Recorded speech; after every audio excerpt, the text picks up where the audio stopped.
अचानक सागर में तूफान आ गया, उनका जो जहाज था वो घिर गया, बेड़ा डूबने लग गया, पानी उफन उफन के भरने लग गया। पानी भरने लग गया है, जाने कहां से पानी भर रहा है। अब तो प्राण बचाने बड़े कठिन, भैया कोई तो उपाय करो।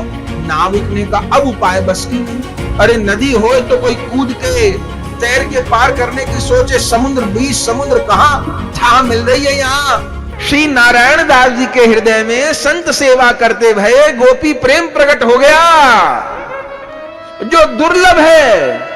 जिस गोपी प्रेम को पावे के लिए ब्रह्मा जी कह रहे कि मैंने पुष्कर में 60,000 साल तप किया।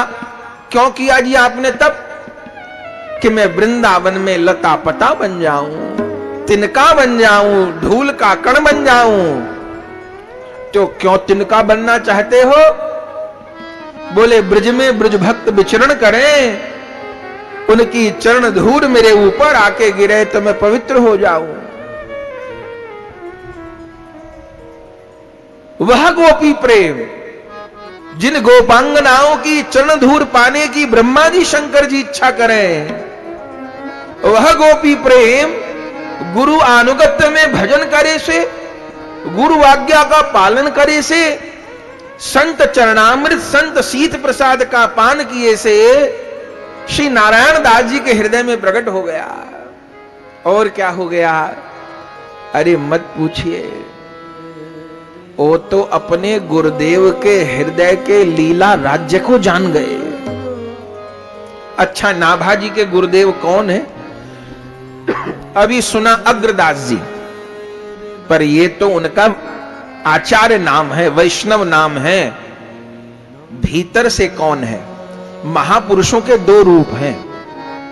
जितने भी वैष्णव महापुरुष हैं उनके दो दो रूप हैं। क्या रूप? एक तो जो बाहर से हमको दिखता है, तिलक लगाए हैं, कंठी पहने हैं, धोती बगलबंदी पहने हैं, वैष्णव रूप है। ये रूप भी दिव्य है, शाश्वत है, प्रणम्य है, दर्शनीय है। लेकिन ये उनका बाह्य रूप है। उनका भीतरी रूप क्या है? वो प्रिया प्रियतम की लीला में कौन है? उनके गुरुजी उनको क्या बनाए हैं? वे महापुरुष किस भाव की उपासना करते हैं? प्रिया प्रियतम की नित्य लीला में वे कौन हैं? वे दास हैं कि सखा हैं कि बात्सल्य के परिकर है कि गोपी हैं कि राधा दासी गण हैं? कौन है? ये उनका भीतरी परिचय है।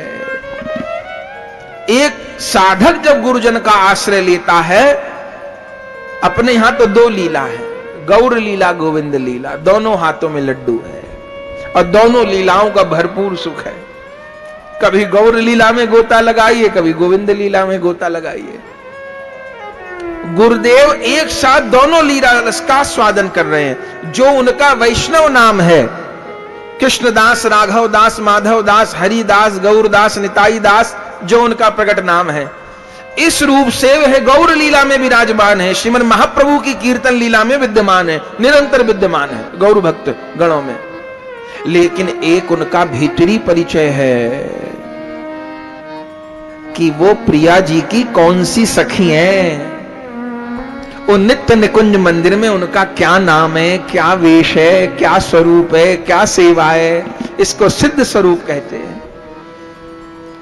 तो श्री अग्रदास जी महाराज, नाभाजी के गुरुदेव, अग्रदास तो उनका आचार्य नाम है, जिस रूप में वो आचार्य है, सबको उपदेश किए, सत्संग दिए, कल्याण किए। लेकिन भीतर से कौन है जानते हैं? ये अग्रदास जी भीतर से सीता जी की चंद्रकला नाम की सखी हैं। रामायण आप पढ़ते हैं, आपने ध्यान दिया हो, जब सीता जी पुष्प वाटिका में श्री राम का दर्शन करने गईं, तो तुलसीदास जी क्या लिखे हैं? श्री राम पुष्प उतार रहे हैं, प्रिया प्रियतम का प्रथम मिलन होएगा पुष्प वाटिका में। सीता जी सखियों के पीछे पीछे जा रही हैं सेवा में, तो तुलसीदास जी क्या लिखते हैं?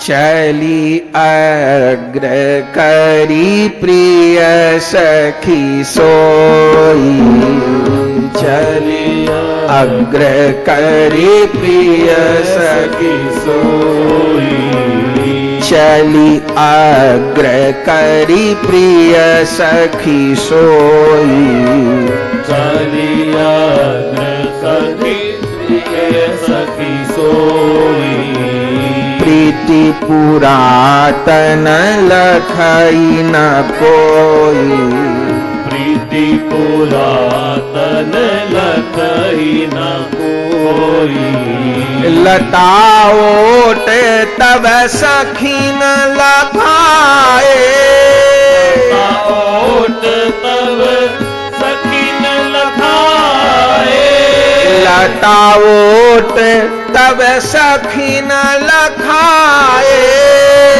ओट तब सखी न लखाए, श्यामल गौर किशोर सुहाए, श्यामल गौर किशोर सुहाए, श्यामल गौर किशोर सुहाए, श्यामल गौर किशोर सुहाए, मोर पंख सिर सोहत नीके, मोर पंख सिर सोहत नीके, गुच्छे बीच बीच कुसुम कली के, गुच्छे बीच बीच कुसुम कली के, चली अग्र करी प्रिय सखी सोई, चली अग्र करी प्रिय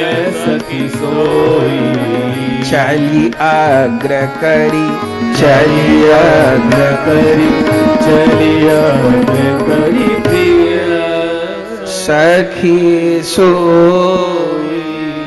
ये पंक्ति का क्या अर्थ है? सामान्य अर्थ तो ये है कि एक सखी को आगे करके सीता जी चली ओट में, ताकि मैं प्रभु को देख लूं, प्रभु मुझे न देख पाए ओट में। पर यह सामान्य अर्थ है। आचार्यों की वाणी तो बहुत गहरी है। गोस्वामी जी संकेत में कहते हैं जो कहना होता है। तो रसिक लोग क्या अर्थ किए? बोले चली अग्र करी प्रिय सखी सोई। ये चली अग्र करी, अग्र का अर्थ आगे भी होता है, पर रसिकों का कहना है ये अग्रदास जी के लिए कहा जा रहा है। उनका आचार्य नाम अग्रदास है और लीला में नाम है अग्र अली। अग्र अली तो ये तत्वतः कौन है? सीता जी की सखी है। क्या कहना, जिन्होंने ओट देके, लता की ओट देके प्रियतम को दिखाया। क्या कहना। तो सखिन को कहां में निकुंज में मंजरीगण को अपने आचार्य लोग कहें, रूप गोस्वामी पाद आज्ञा करते हैं, बोले मंजरी गण स्वयं श्याम सुंदर से मिलना कभी नहीं चाहे। वो कहा सेवा है, मंजरी गण राधा दासी गण की सेवा मिलाने की है। प्रिया प्रियतम को मिलन हो, उनकी समयानुकूल भावानुकूल सेवा हो और कुंज रंध्र से उस दिव्य मिलन को अनुभव हो, दर्शन हो। ये मंजरी गण की सेवा है। तो अग्र अली जी प्रिया जी को, सिया जी को रघुनाथ से मिलाती हैं। वो तो राम कथा में हम लोग सुना करते हैं। तो सीता जी की सखी हैं। अच्छा, सीता जी की सखी ने अवतार क्यों ले लिया? सीता जी ने आज्ञा करी कि स्वयं श्री राम रामानंदाचार्य जी के रूप में प्रकट होकर राम भक्ति का प्रचार कर रहे हैं, लेकिन अभी राम भक्ति की परंपरा में मधुर भाव प्रकट नहीं हुआ। तो ए अग्र अली, चंद्रकला, तुम जाओ, जो आज्ञा, और जाके जगत में मधुर भक्ति को प्रकाश करो। सीताराम जी की लीला में मधुर भक्ति का प्रचार करो। तो सीता जी की प्राण प्यारी वह चंद्रकला सखी अग्र अली जी ही अग्रदास जी भय। एक बात और कहें, बंबई की ट्रेन में बैठे हैं यदि, तो बंबई जाएंगे, ठीक है ना। अब कलकत्ता की टिकट लेके कलकत्ता जाने वाली ट्रेन में बैठे हैं तो क्या बंबई चले जाएंगे ना? जहां की टिकट लेके बैठे, जिस गाड़ी में बैठे भैया वहीं जाएंगे। कलकत्ता वाली में बैठे तो कलकत्ता जाएंगे, और बंबई वाली में बैठे तो मुंबई जाएंगे। अच्छा, फिर भले फर्स्ट क्लास में बैठे कि जनरल डब्बे में बैठे हैं। हाँ, फर्स्ट क्लास में बैठेंगे तो आराम से हाथ पांव फैला के एसी की ठंडी हवा में जाएंगे, और कहीं जनरल में बैठे हैं तो मक्खी मच्छर मारते हुए घुट के जाएंगे। लेकिन एक बात और है, गाड़ी संगी पहुंचेगी। ऐसा तो नहीं कि जनरल का डब्बा 3 घंटे बाद पहुंचेगा, फर्स्ट क्लास 1 दिन पहले पहुंच जाएगा। ना भैया, गाड़ी तो पूरी एक संग पहुंचेगी। हां, सफर में अंतर पड़ जाएगा, गाड़ी एक संग पहुंचेगी। पर जो गाड़ी जहां जा रही है, हम जहां की गाड़ी में बैठे वहीं पहुंचेंगे। अर्थ क्या है? जिन गुरु का आश्रय लिया है वे गुरुदेव लीला में जहां है, जो है वहीं पहुंचा के छोड़ेंगे। एक बात ध्यान रखें, जिन गुरु की गाड़ी में बैठे और जो गुरु हैं जहां है, यदि गुरु निष्ठा है, भजन कम भी रह गया, जिन गुरु की गाड़ी में बैठे वहीं पहुंचेंगे। कहां पहुंचेंगे? जहां गुरु पहुंचेंगे। और संप्रदाय में आश्रय की मनाही क्यों है? अभी तो कितने झूठे मत प्रकट हो गए, हर गली में गुरु है। ऐसे तो वैष्णवों के 4 मूल संप्रदाय हैं, और अभी तो हमको लगता है हिंदुस्तान में 4 लाख संप्रदाय होंगे। परंपरा किसी की खबर नहीं, किसी का इतिहास 50 साल पुराना, 100 साल पुराना, 150 साल पुराना। तो उससे पहले हवा में लटक रहे थे क्या? हम अपने परदादा के परदादा का नाम न जानते हो। आप हमसे पूछें कि महाराज अपने परदादा के परदादा का नाम बताइए, तो हम भले न बता पाए, पर इसका मतलब ये तो नहीं ना कि हमारे परदादा के परदादा नहीं थे। प्रमाण क्या? प्रमाण हम हैं। हम कहां से आ गए? 50 पीढ़ी पहले भी हमारे पूर्वज थे। प्रमाण क्या है? प्रमाण हम है ना। हम कहां से आ गए? तो हमारे दादा के दादा के दादा के दादा भी थे, आप सबके भी थे। आप भले नाम न जानते हो। परंपरा का बड़ा महत्व है। तो जो परंपरा ही नहीं है तो क्या होगा? गंगा जी में, गंगा जी की धारा में हमने छोटा सा लकड़ी का टुकड़ा डाल दिया, ठीक? हरिद्वार में डाला, प्रयाग में डाला, जहां डाला, काशी में डाला, जहां डाला। अब क्या बात पक्की हो गई? एक बात पक्की हो गई कि ये लकड़ी का टुकड़ा एक दिन बहते बहते गंगा सागर पहुंच जाएगा। क्यों पहुंच जाएगा? क्योंकि गंगा जी गंगा सागर ही जा रही है। अब जितनी समय लगे उसको, जहां डाला था पहुंच जाएगा। लेकिन हमने लकड़ी का टुकड़ा डाल दिया नाले में, नहर में। वो नहर तो किसी के खेत को सींच रही थी, तो हम भी वहीं जाके पड़ जाएंगे। तो वैष्णवों की जो 4 मूल परंपरा है, श्री संप्रदाय, श्री रामानंद संप्रदाय, श्री विष्णु स्वामी संप्रदाय, श्री निम्बार्क संप्रदाय और ब्रह्म मध्व गौड़ेश्वर संप्रदाय, ये जो 4 मूल परंपरा आ रही हैं, ये ऐसा समझिए प्रेम की गंगा। इन परंपरा में आश्रय जीव का महान कल्याण कर देने वाला है। तो जहां की गाड़ी में बैठे भैया वहीं पहुंचेंगे। तो अग्र अली जी सीता जी की सखी हैं, श्री रामानंद संप्रदाय के आचार्य हैं। अभी परंपरा हम लोगों ने सुनी है, उसी परंपरा में आश्रित हुए हैं नारायण दास जी महाराज, और वो तो भजनानंदी भजन भी कर रहे हैं। तो परिणाम क्या हुआ?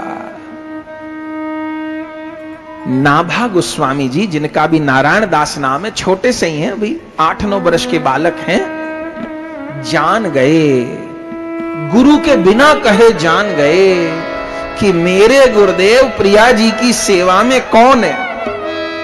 और मेरे गुरुदेव ये जो भजन करते हैं, स्मरण करते हैं, कीर्तन करते हैं, कौन से राज्य में डूबे रहते हैं। देखने में आदमी मामूली लगता है, पर अपनी जेब में बड़े बड़े बादशाह रखता है। देखने में आदमी मामूली लगता है, पर अपने जेब में बड़े बड़े बादशाह रख। अरे जगत के बादशाह छोड़ो, वो त्रिलोकपति से बड़ा बादशाह कोई है क्या? उसी को हृदय में रखते हैं गुरुदेव। आप जान गए, भजन के प्रभाव से जान गए। एक बात और कहते हैं, क्या? पिता की संपत्ति बेटे को मिलेगी ही, मिलेगी कि नहीं मिलेगी? मिलेगी। अच्छा, पिता की संपत्ति बेटे को मिले, इसके लिए कोई योग्यता चाहिए कि बेटा गोरा होएगा तो मिलेगी और काला होएगा तो नहीं मिलेगी? ऐसी बात है कहना कि बेटा बीए पास होएगा तो मिलेगी और 8वीं फेल होएगा तो नहीं मिलेगी? ना, ऐसी बात नहीं कि बेटा रोज नहाता है तो मिलेगी और नहीं नहाता है तो ना। भैया, पिता की संपत्ति पाने की केवल इतनी योग्यता है कि वो मेरे पिता है, मैं उनका बेटा। अब और चीज बन जाए तो अच्छी बात है, मिलेगी। ऐसे ही गुरु की प्रेम संपत्ति शिष्य को मिलेगी ही, मिलेगी ही। बस हां, बेटा बाप को बाप तो माने ना, बाप को बाप तो माने, इतनी बात है। हृदय में गुरु निष्ठा, अनेकों उदाहरण है, सब कहने लग जाए तो प्रसंग छूट जाए। हर एक बात अटकाती है, हर एक बात पकड़ती है।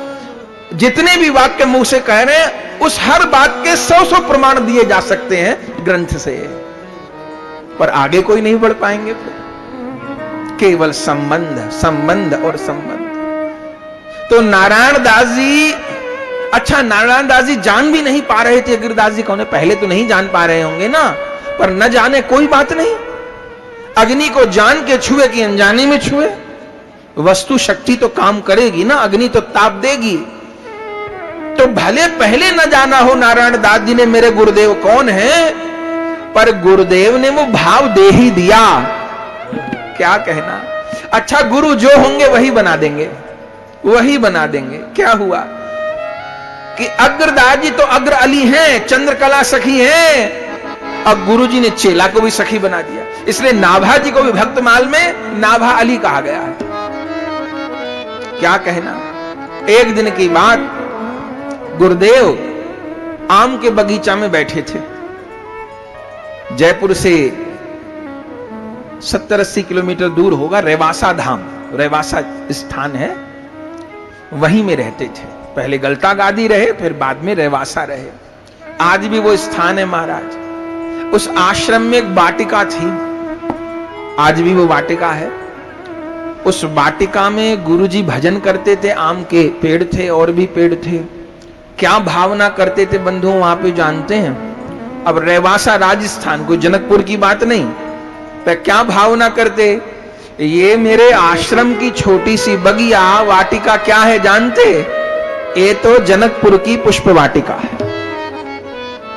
जैसे जनकपुर की पुष्प वाटिका में सीता जी प्रतिदिन स्नान करने आए, गौरी का पूजन करें और प्रियतम के मिलन की लालसा करें, प्रतीक्षा करें प्रियतम की, ऐसे मेरी वाटिका में भी श्री जी पधारे, रोज आए श्री जी, यही भावना करते। सोचिए, राजस्थान का रेवासा उस महापुरुष ने जनकपुर बना डाला। अरे गांगरौनगढ़ आपसे कितना दूर है? कितना दूर होगा यहां से? 60, 70, 80 किलोमीटर होगा। क्या कहना, उनका भी एक दिन चरित्र होगा। पीपा जी महाराज, सीता सहचरी जी, क्या कहना, गांगरौनगढ़ वो महापुरुष ने अयोध्या बना दिया, चित्रकूट बना दिया। पीपा जी महाराज, क्या कहना, सीता सहचरी, राजा रानी धन्य हो गए, ठाकुर बस में कर लिए। और रेवासा में रहते और क्या भावना करते? ये मेरी जो घर की बगिया है, इसमें श्री जी आती हैं। क्यों आती हैं जी? उनको नारद जी ने कहा था ना कि तुमको इसी वाटिका में एक दिन प्रभु मिलेंगे, तो गौरी पूजन तो बहाना है, एक दिन प्रियतम का दर्शन पाना है, इसलिए रोज आती हैं, प्रतिदिन आती हैं। किसी दिन न जाऊं, क्या पता प्रभु होके चले जाएं, प्रतिदिन आती हैं। आप उस वाटिका में तखत पे बैठ के भजन करते थे और भावना करते थे कि श्री जी पधार रही हैं, श्री जी ने स्नान किया, श्री जी ने गौरी का पूजन किया, और मैं कौन हूं? मैं पीछे पीछे चल रही हूं, चंवर लेके, बीज ना लेके पीछे पीछे चल रही हूं। गर्मी का समय, क्या कहना, गुरुजी तखत पे बैठे हैं और छोटे से नारायण दास अभी 9 ही बरस के हैं, क्या कर रहे हैं? पंखा कर रहे हैं। गर्मी का समय है, गुरु जी को पंखा कर रहे हैं। और देखिए गुरु सेवा करते भावना क्या हो, पंखा कर रहे गुरु जी को, भावना क्या कर रहे, ये मेरे पंखे की हवा गुरु जी को लगे, अब गुरु जी के हृदय में जो जोरी विहार कर रही है उस जोरी को ये हवा लगे, जानकी बल्लभ तक सेवा पहुंचे। ये गुरु संतों के प्रति भावना है। ये महापुरुष के रूप में ठाकुर जी पधारे हैं, मेरे घर वृंदावन आए, मेरे घर अयोध्या आई है, ये भावना है। चूंकि वे अयोध्या वृंदावन तो अचल हैं, अपनी जगह से चले नहीं, वहीं रहे, पर ये महापुरुष लोग चलती फिरती अयोध्या वृंदावन है। क्यों? इन महापुरुषों का हृदय वृंदावन बन गया है। श्यामा श्याम विराजते हैं भीतर, सीताराम विराजते हैं, तो चलते फिरते धाम है। तो गुरु जी को हवा करें, भावना करें कि मेरे गुरु जी के हृदय के भीतर सीताराम लीला कर रहे, श्यामा श्याम लीला कर रहे, ये हवा मेरे गुरु जी को लगे। और हवा भी ऐसे करते न तो तेज न धीमी, विक्षेप भी नहीं होए, वो ठंडी ठंडी हवा लगती रहे। आप विराज रहे और हवा करते करते गुरु जी के भीतर का हाल जान गए। क्या जान गए? मेरे गुरुदेव नेत्र बंद करके क्या अनुभव कर रहे हैं, क्या अनुभव कर रहे हैं, क्या अनुभव कर रहे हैं। हे गुरुदेव बताओ आपके हृदय में क्या चल रहा है। अरे मेरे गुरुदेव तो श्री जी के पीछे पीछे, अरे सीता जी इस वाटिका में विहार। अब गुरु के भी नेत्रबंद, शिष्य के भी नेत्रबंद, भावना कर रहे। क्या भावना कर रहे? ओहो, सीता जी सखियों के साथ वाटिका में घूम रही हैं। क्या कहना। झांकी परम सुहावनी पावनी, नैनन लागत भली। झांकी परम सुहावनी भावनी, नैनन लागत भली। पुष्प वाटिका पधारी, प्यारी जनक लली। पुष्प वाटिका पधारी, प्यारी जनक लली। पुष्प वाटिका पधारी, प्यारी जनक लली। पुष्प वाटिका पधारी, प्यारी जनक लली। शोभा परम सुहावनी पावन, नैनन लागत भली। शोभा परम सुहावनी पावनी, नैनन लागत भली। शोभा परम सुहावनी पावन, नैनन लागत भली। शोभा परम सुहावनी पावनी, नैनन लागत भली। सखी कुंजन पधारी, प्यारी जनक लली। सखी कुंजन पधारी, प्यारी जनक लली। पुष्प वाटिका पधारी, प्यारी जनक लली। पुष्प वाटिका पधारी, प्यारी जनक लली। भावना की आंखों से दर्शन कर रहे नाभा जी। क्या देख रहे हैं? सिया जी चल रही हैं, मेरी गुरु सखी पीछे पीछे चमर बीजना करते चल रही हैं। सिया जी कैसे चल रही हैं? निज कर कमल डोलावत कमलनी। निज कर कमल डोलावत कमलनी। हाथ में कमल घुमाते आ रही हैं श्री जी। निज कर कमल डोलावत कमलनी।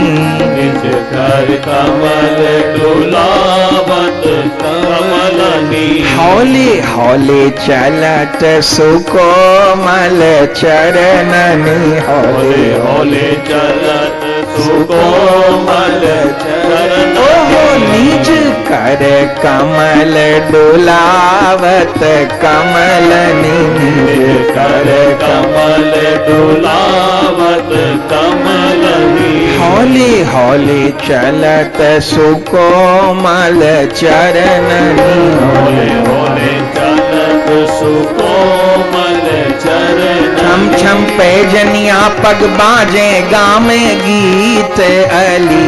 छम छम पैजनिया पग बाजे गामे गीत अली। ये छम छम पैजनिया पग बाजे गामे गीत अली।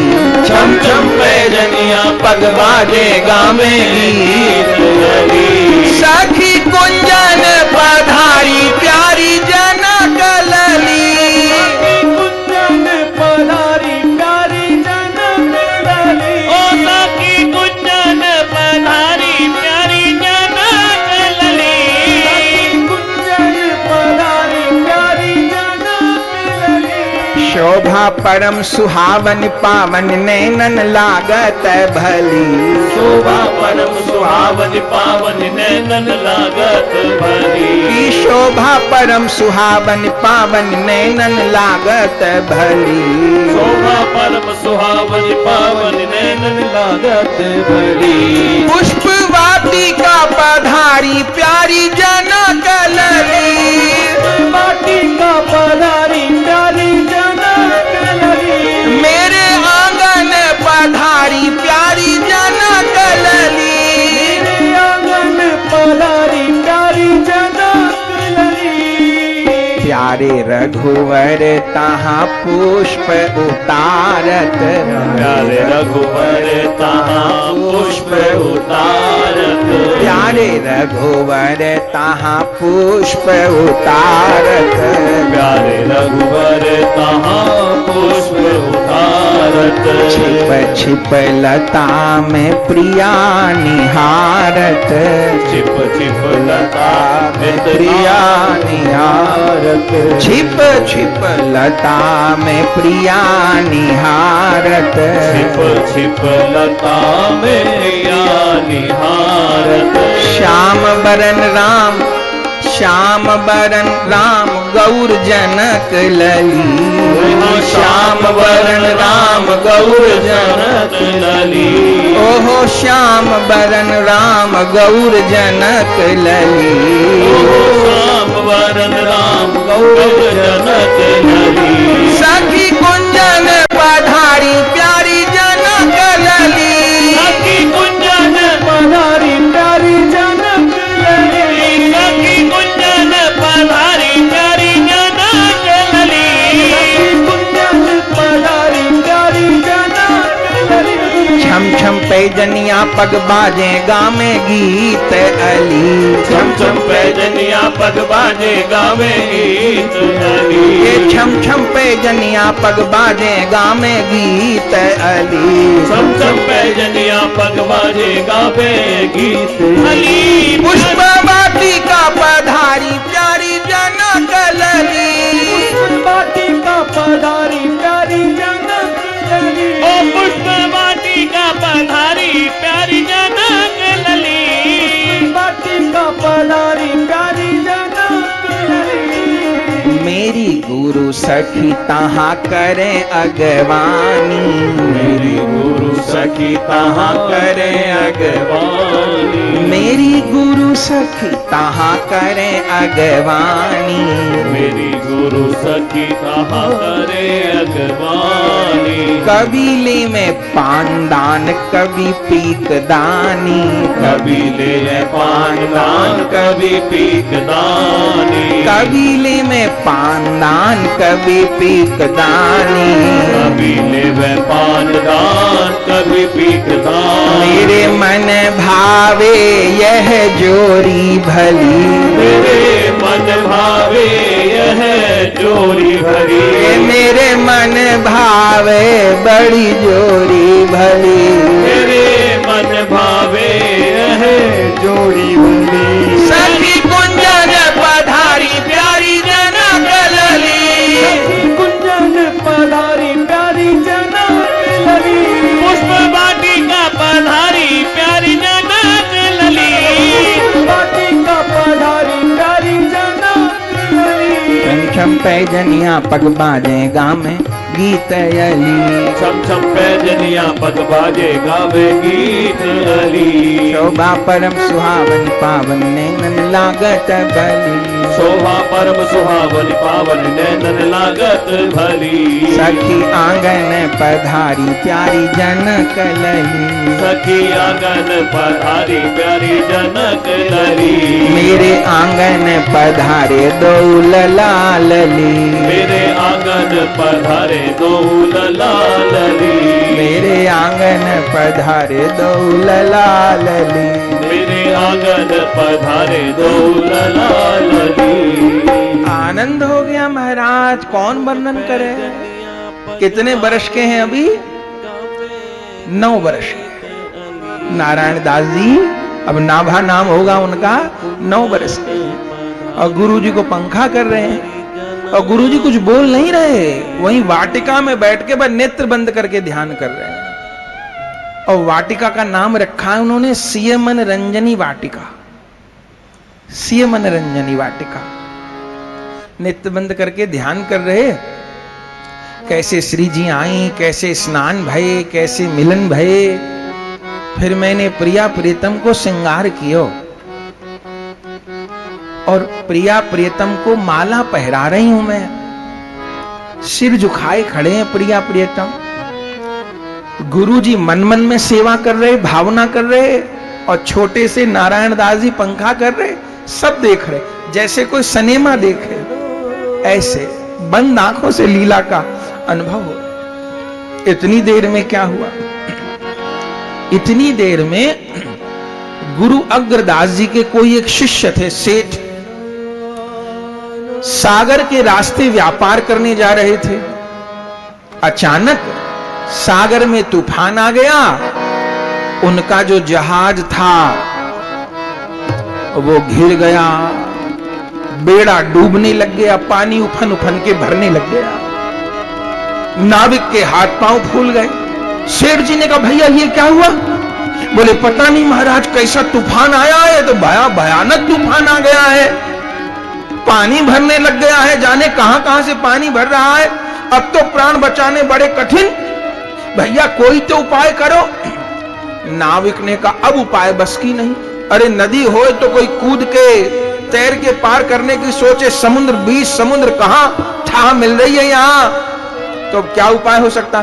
नाविक ने कहा, सेठ जी कोई जिंदगी में अच्छा काम किया हो, कोई पुण्य किया हो, किसी को भजा हो, याद करा हो तो याद कर ले, वही बचाए तो बचाए, बाकी दूसरा उपाय नहीं। सेठ जी ने कही, भैया मेरी जिंदगी तो काम ही धंधे में बीत गई, मुझे तो धंधे से ही फुर्सत नहीं मिली। मैंने तो एक दिन राम को नहीं भजा, एक दिन नाम नहीं लिया, तो फिर क्या होगा? तब उन सेठ ने कही, भैया भजन भजन तो मैंने नहीं किया, पर हां मैंने दीक्षा ले रखी है। किनसे? सब कहते हैं मेरे गुरु बड़े सिद्ध हैं, पहुंचे हुए हैं, मुझे तो कोई अनुभव नहीं हुआ, मैं तो सामान्य बस 1-2 माला मुश्किल से कर पाता, बाकी भजन भजन नहीं कुछ। पर सब कहते हैं मेरे गुरुदेव हैं, ओ अग्रदास जी महाराज। तो भैया और तो किसी को नहीं जानता, मैं गुरु जी को याद करता हूं। इसलिए भक्तमाल जी में पहले शुरू में लिखा है, भक्त भक्ति भगवंत गुरु चतुर नाम विवेक तिनके पद बंधन किए नाशय विघ्न अनेक। भगवान तो विघ्न को काटे, भक्ति तो विघ्न को काटे, ये भक्त संत गुरुदेव विघ्न को काटे, ये तो सब में बड़ा विघ्न काटे, जीव का भवसागर से बेड़ा पार कर दे। इनसे बड़ा विघ्न काटने वाला कौन होगा? तो गुरु जी को याद करता हूं। तो सेठ जी वही हाथ जोड़े, बेड़ा डूब रहा है और गुरुदेव को पुकार रहे हैं, डूबतों को बचा लेने वाले, मेरी नैया है तेरे हवाले। डूबतों को बचा लेने वाले, मेरी नैया है तेरे हवाले। डूबतों को बचा लेने वाले, मेरी नैया है तेरे हवाले।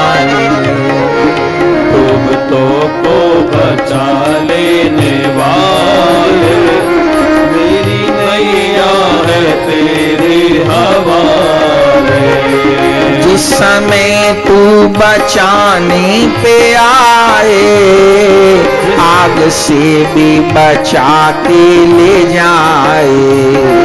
जिस समय तू बचाने पे आए, आग से भी बचा ले जाए। जिस पे तेरी दया दृष्टि होवे, उस पे कैसे कभी आँच आए। जिस पे तेरी दया दृष्टि होवे, उस पे कैसे कभी आँच आए। आंधियों में भी तू ही संभाले, आंधियों में भी तू ही संभाले। ओ मेरी नैया है तेरे हवाले। मेरे प्यारे मेरी नैया है तेरे हवाले। डूबतों को बचा लेने वाले, डूबतों को बचा लेने वाले। मेरी नैया है तेरे हवाले। प्यारे मेरी नैया है तेरे हवाले। बिन तेरे चैन मिलता नहीं है, फूल आशा का खिलता नहीं है। बिन तेरे चैन मिलता नहीं है, फूल आशा का खिलता नहीं है। तेरी मर्जी बिना मेरे प्यारे, एक पत्ता भी हिलता नहीं है। तेरी मर्जी बिना मेरे प्यारे, एक पत्ता भी हिलता नहीं है। कौन तुम बिन भंवर से निकाले, कौन तुम बिन भंवर से निकाले। तेरे बस में अंधेरे उजाले, तेरे बस में अंधेरे उजाले। मेरी नैया है तेरे मुरली वाले, मेरी नैया है तेरे हवाले। मेरे प्यारे मेरी नैया है तेरे हवाले। मेरे प्यारे मेरी नैया है तेरे हवाले। हाँ डूबतों को बचा लेने वाले, डूबतों को बचा लेने वाले। मेरी नैया है तेरे हवाले। मेरे प्यारे मेरी नैया है तेरे हवाले। लाख अपनों को मैंने पुकारा, सबके सब कर गए हैं किनारा। लाख अपनों को मैंने पुकारा, सबके सब कर गए हैं किनारा। अब तो देता ना कोई दिखाई, मेरे प्यारे तेरा ही सहारा। अब तो देता ना कोई दिखाई, अब तो प्यारे है तेरा सहारा। प्यारे है तेरा सहारा, अब तो प्यारे है तेरा सहारा। कौन तुम बिन भंवर से निकाले, कौन तुम बिन भंवर से निकाले। मेरी नैया है तेरे हवा। मेरे प्यारे मेरी नैया है तेरे हवा। मुरली वाले मेरी नैया है तेरे हवाले। मुरली वाले मेरी नैया है तेरे हवा। सतगुरु प्यारे मेरी नैया है तेरे हवा। सतगुरु प्यारे मेरी नैया है तेरे हवा। गौर प्यारे मेरी नैया है तेरे हवा। गौर प्यारे मेरी नैया है तेरे हवा। कैसी अद्भुत बात हो गई। गुरु जी वहां प्रिया प्रियतम की सेवा में लगे हैं, माला पहनाना चाहते हैं, और तभी एक शिष्य डूब रहा है। मानसी स्वरूप में लगे थे अग्रदास जब, भक्तमाल जी में लिखा है, प्रियादास जी ने वर्णन किया। मानसी स्वरूप में लगे थे अग्रदास जब, करत बयार नाभा मधुर संहार सो। चढ़्यो हो जहाज एक शिष्य पर्यो आपदा में, कर्यो ध्यान खींचो मन छूट्यो रूप सार सो। शिष्य ने रो के पुकारा हजारों मील दूर सागर में डूबते हुए, पर धन्य है आवाज कहां पहुंच गई? राजस्थान रेवासा धाम में गुरु जी बैठे थे, कान में आवाज आई, जान गए कोई पुकार रहा है। पर ये तो बड़ी दुविधा, दोनों ही काम जरूरी हैं।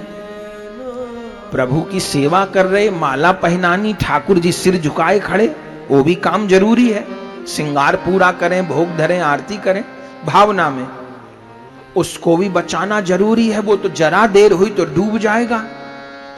दोनों काम जरूरी हैं, पर समस्या ये है कि पहले कौन सा किया जाए और बाद में कौन सा किया जाए। ये समस्या हम लोगों के साथ भी रहती है।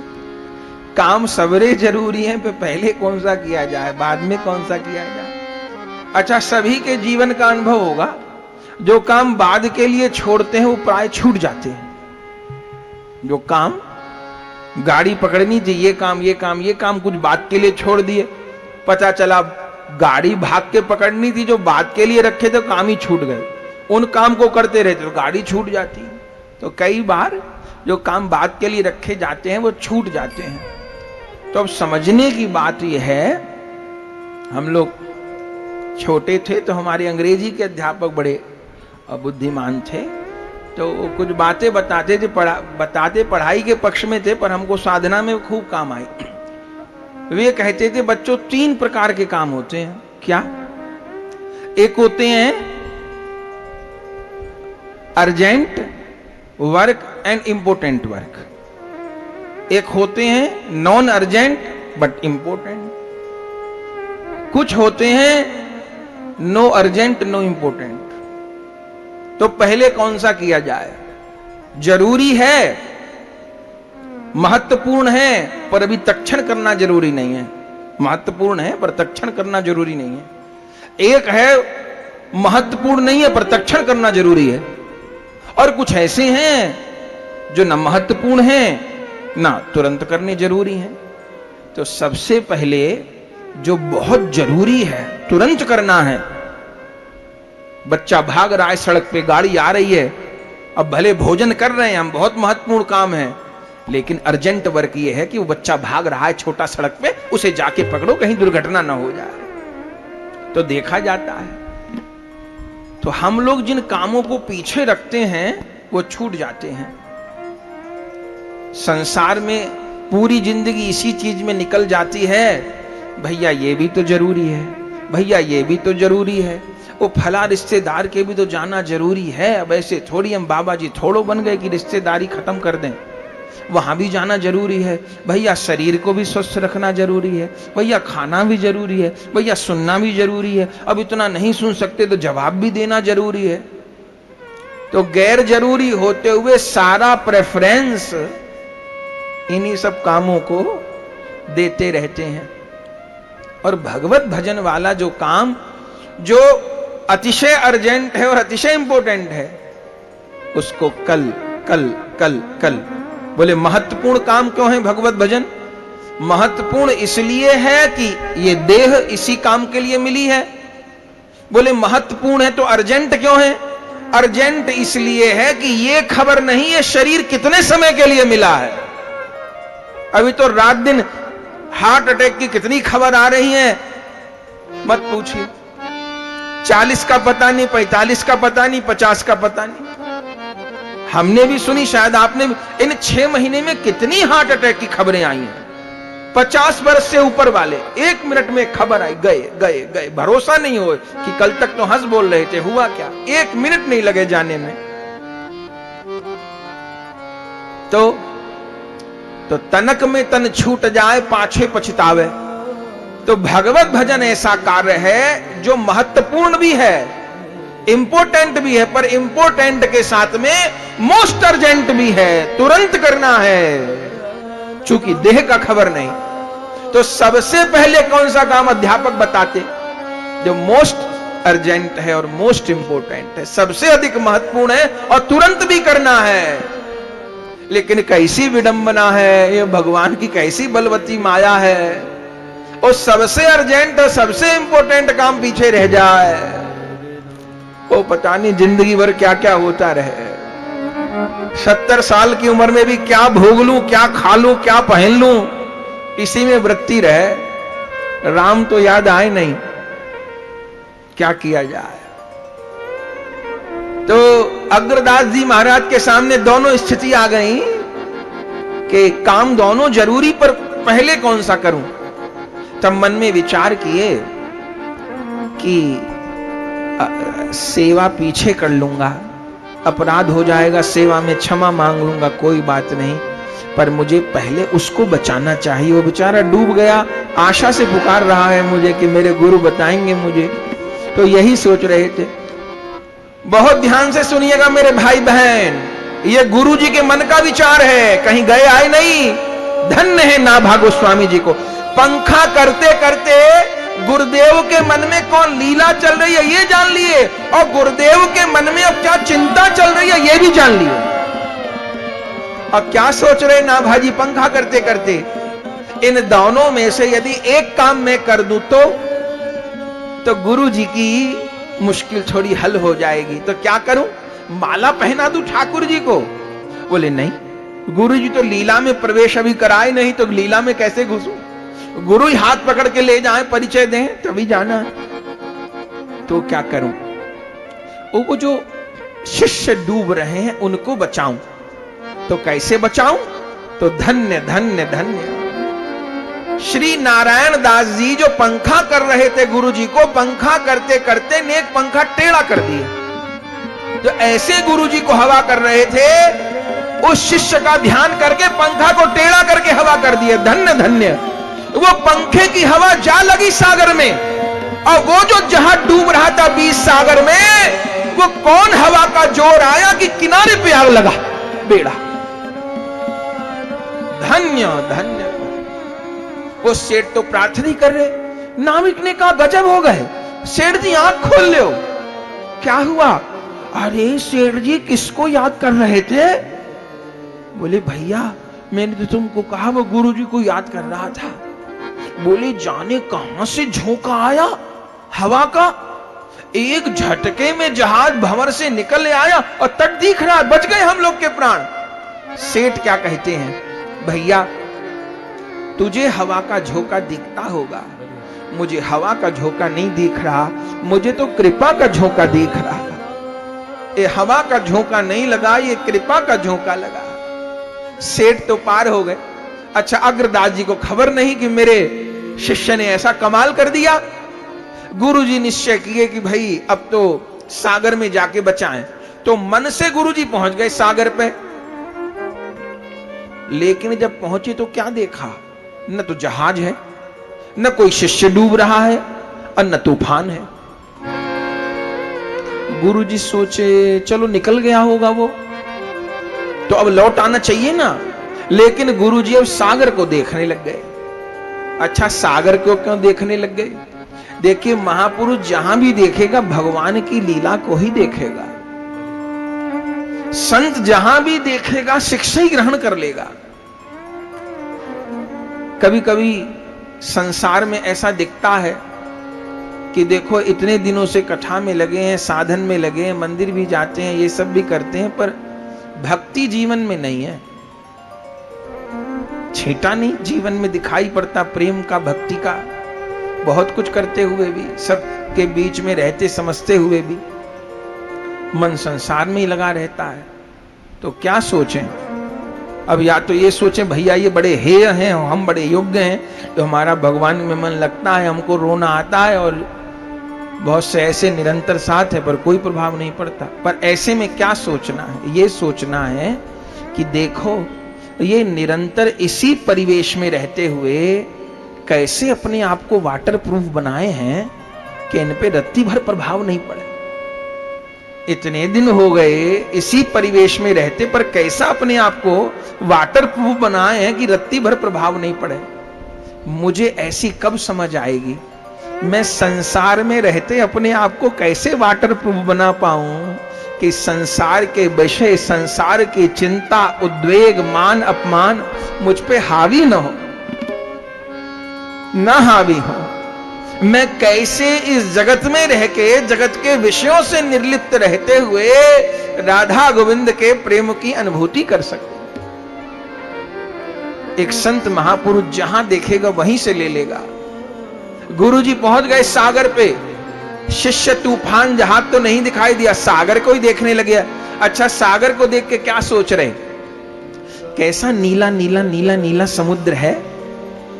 मेरे ठाकुर भी ऐसे नीलांबुज श्यामल कोमलांगम, मेरे ठाकुर भी ऐसे नील वर्ण शोभा के सागर हैं। दूसरा क्या सोच रहे? अरे देखो तो सही कैसी लहर उठ रही है समुद्र में, मेरे ठाकुर ने इस समुद्र पे सेतु कैसे बांधा होगा, न तो कोई स्तंभ, कैसे सेतु बांधा होगा प्रभु, ये सोच रहे। अच्छा, नाभाजी ये भी जान गए कि गुरुजी सेवा छोड़ के समुद्र पे चले गए, समुद्र को देख अब क्या करूं, लो हमने तो इसलिए जहाज बाहर निकाला कि गुरुजी सेवा करेंगे, अब गुरुजी फिर भी चले गए, लौट भी नहीं रहे, अब क्या करूं। ठाकुर जी सिर झुकाए खड़े हैं, दुखते होंगे प्रभु के अंग, इतनी देर हो गई प्रिया प्रियतम को सिर झुकाए, तो चलो थोड़ी ढिटाई कर दूं। तो पंखा करते करते नारायण दास जी क्या ढिटाई किए, क्या बोले? बोल्यो समर्थ गयो बोहित बहुत दूर, आओ छविपूर फिर ढरो ताही ढाल से। हे गुरुदेव, जहाज तो बहुत दूर निकल गया, लौट आइए, इस नीले नीले समुद्र को मत देखिए, ये तो खारी जल का समुद्र है। असली प्रेम के, सौंदर्य के, करुणा के समुद्र तो सीताराम है। उस समुद्र को मत देखिए, इस समुद्र को देखिए। वो माला के लिए खड़े हैं, गुरुजी देर न करिए, माला पहरा दीजिए। जैसे ये बात कही तुरंत आंख खुल गई अग्रदास जी। भक्तमाल में लिखा है, लोचन उघार के निहार कही बोलो कौन? कौन बोला? कौन बोला? लोचन उघार के निहार कही बोलो कौन? पास में खड़े थे नाभाजी, पर उनको यह भरोसा नहीं हुआ गुरुजी को कि 9 साल का बच्चा ऐसी बात बोल सकता है, ये भरोसा नहीं हुआ। नहीं तो उनसे ही पूछते। उन्होंने पहले चारों ओर देखा, वो ये समझे या तो मेरे बड़े गुरु भाई आ गए हैं, किले देव जी, या कोई और सिद्ध आ गए हैं, उन्होंने मेरे मन की बात जान ली। तो जब देखे चारों ओर कोई नहीं, तब फिर नाभाजी की तरफ देखा, वो पंखा कर ही रहे थे। तब कहीं लोचन उघार के निहार करो बोलो कौन? और तो कोई नहीं दिखाई देता, कौन बोला बेटा? आज का कोई शिष्य होता तो छाती ठोक के कहता मैं। लेकिन जब मैं था तब हरि नहीं, अब हरि है, मैं प्रेम गली अति सांकरी, या में दो ना समाए। लोचन उघार के निहार कई बोलो कौन? तो नाभाजी क्या उत्तर दिए? वही जौन पालो सीठ दे दे सुकुमार सो। वही बोला जिसको अनाथ को जंगल से पकड़ के लाई थे, वही बोला जिसको झूठी रोटी दे के पाला है, वही बोला जिस अंधे को आंखें दी है, वही बोला जिस अनाथ को आपने सनात किया है, वही बोला, कोई और नहीं बोला। गुरुजी भुजा बढ़ा के गोद में उठा लिए नाभाजी को है कैसे। और क्या बोले? अरे नारायण दास बेटा तू बोला? हाँ गुरुजी। अरे अचरज भयो नयो तेरो यहां लो प्रवेश भयो। क्या कह रहे प्रियादास जी? शब्द पे ध्यान दीजिए। अचरज भयो नयो अर्थ क्या है? अर्थ यह है कि इसका मतलब कि नाभाजी अचरज के काम तो रोज ही करते थे कोई ना कोई, पर आज बड़ा अचरज हो गया। अचरज भयो नयो तेरो यहां लो प्रवेश भयो। बेटा तू यहां तक आ गया, तेरा यहां तक प्रवेश हो गया। मेरी तो जिंदगी बीत गई, मैंने जिंदगी गलाई अपनी, तब हृदय में श्यामा श्यामा आए। ये चंचल कहां इतनी जल्दी आ जाए पकड़ में? पहले तो बहुत थकाए, बहुत भगाए, और गुरु की कृपा करी, जिंदगी कुर्बान कर दी तो जोड़ी मेरे अरे मेरे बेटा, तुझे तो 2-4 बरस साधन करते भये, इतनी कृपा हो गई, इतनी कृपा हो गई। अब तुझे नारायण दास नहीं कहूंगा मैं, तो जो चाहो वो कह लो, जो बनाओगे बन जाएंगे, जहां रख दोगे रह जाएंगे। हम सुख में रहें चाहे दुख में रहें, हम तो तेरे ही गुण गाएंगे। चाहे नियरे रहें चाहे न्यारे रहें, हम तो तेरे ही कहलाएंगे। जो बनाओगे बन जाएंगे और जहां रख दोगे रह जाएंगे। पर एक बात कहें, जो इशारा ना दो, कुछ सहारा ना दो, कैसे उलझन को सुलझाएंगे। कुछ इशारा ना दो, जो सहारा ना दो, कैसे उलझन को सुलझाएंगे। पर एक बात और है, हम करेंगे वही तुमको भावे जो, हम करेंगे वही तुमको भावे जो ही, तब तो मन को तेरे भाएंगे। जो बनाओगे बन जाएंगे, जहां रख दोगे रह जाएंगे। अब कोई नाम धर लो, अब तुझे नारायण दास नहीं कहूंगा, अब तुझे कहूंगा नाभा। क्यों? तूने मेरी नाभि की बात को जान लिया, पेट की बात को जान लिया। कोई अभी तक मेरे भाव राज्य में प्रविष्ट नहीं हुआ था। लोग मेरे आश्रम का पता तो जानते थे, मेरे भजन वाले कक्ष में क्या क्या रखा है, वाटिका तक आ जाते थे, मेरी माला तक को कोई शिष्य छू दे देते, मेरे कपड़े कहां रखे, भोजन क्या कर, ये सब पता था, यहां तक की खबर थी। पर कोई मेरे दिल के भीतर नहीं आया। तू तो भीतर घुस गया। अरे लुटेरे सभी लूट लेगा क्या? तू तो यहां तक आ गया।